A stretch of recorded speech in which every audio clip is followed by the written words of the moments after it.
Hello à tous, c'est Kazin, j'espère que vous allez bien et aujourd'hui on se retrouve pour la série de vidéos un Pokémon dans une série bien particulière. Aujourd'hui, j'avais envie de parler avec toi d'un Pokémon j'ai envie de dire pas populaire en ce moment, puisque c'est un Pokémon nouveau de Écarlate et Violet et par conséquent sa notoriété est à faire. Voilà, c'est comme ça. On est sur une série, là elle aussi, pas spécialement populaire, mais avec un potentiel de dingue. Franchement, en plus c'est une série que j'adore. On va parler de Baojian au travers de la série EV2. Voilà. Donc franchement, évolution de Paldea, j'ai envie de te dire, c'est une série très sympa, mais trouvable facilement. En plus, il y a eu du duo pack qui revient avec cette série-là assez régulièrement. Moi, j'aime beaucoup cette série parce que tu trouves pas mal de AR très intéressantes et de SAR aussi magnifiques, dont celle que je vais te proposer aujourd'hui. Alors, Baojian est décliné suivant 4 raretés, c'est assez classique. Ça va de la simple X jusqu'à l'alternative en passant par la carte Gold. Par conséquent, on va commencer par la moins chère jusqu'à la plus recherchée, donc la plus chère.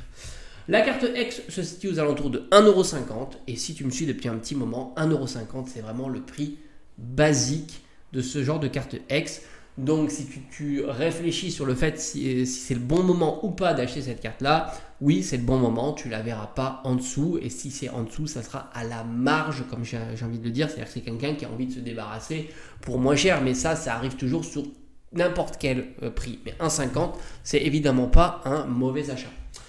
On continue avec la Full Art. Et la Full Art, c'est 5 €. Alors là, tu peux pas faire plus standard que 5 € pour une Full Art. Moi, comme je t'ai dit, c'est un Pokémon que j'aime bien. Je me ferai peut-être un petit classeur. Ça pourrait être un petit projet que j'aurai durant cette année, pourquoi pas. Me faire un petit classeur Baojian parce que je le trouve vraiment sympa. Et il se distingue des autres. Voilà, je ne suis pas spécialement fan de tous les Pokémon Écarlate et Violet nouveaux. Mais Baojian, je le trouve plutôt intéressant. 5 €, là aussi, super prix. Autant y aller les yeux fermés.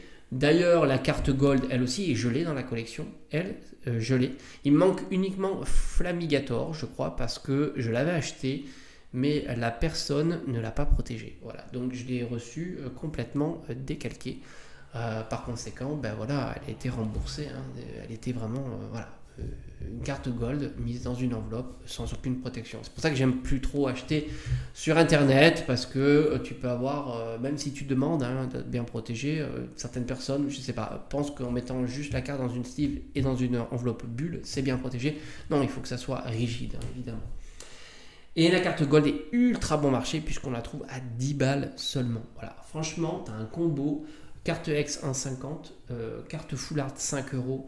Carte Gold 10 €. Si tu trouves ça en vide-grenier, vas-y, t'as pas les frais de port, tu peux t'assurer que la carte soit en très bon état. C'est juste nickel. C'est un petit peu ce que je vais prioriser cette année-là. Alors les vides-greniers par chez moi vont reprendre. Je sais pas pourquoi ils ont été annulés là. Pourtant le temps est plutôt bon. Et enfin, l'alternative qui est une superbe carte. Là aussi, franchement, Baojian est vraiment mis en valeur. J'aime beaucoup la scénographie avec espèce de brouillard, la neige comme ça. Enfin, les couleurs sont très très belles. C'est une très belle carte et elle tourne à 30 €. Et je considère que 30 €, c'est là aussi un excellent prix pour cette carte-là, même si c'est vrai qu'on a vu des cartes s'effondrer de EV2, comme Palmaval, par exemple, où elle est vraiment très peu chère. Mais j'ai envie de te dire, lui est plutôt robuste, pas si peu populaire que ça comparativement aux autres. Et par conséquent, 30 €, c'est vraiment une très très bonne carte. Là aussi, si je la vois en vide-grenier à 30 € sans aucun problème, je les dépenserai pour acheter cette carte-là que je trouve vraiment magnifique. Voilà, donc Pokémon qui pour moi est intéressant, dont j'aimerais bien collectionner. Je t'avoue que, bon là j'ai pas mal de choses en ce moment, hein, les cartes Dragon Ball, Magic, ainsi de suite. Donc bon, faut allouer le budget aussi. Et puis comme je t'ai dit, moi sur Internet, je le fais plus par ces soucis-là. À bientôt.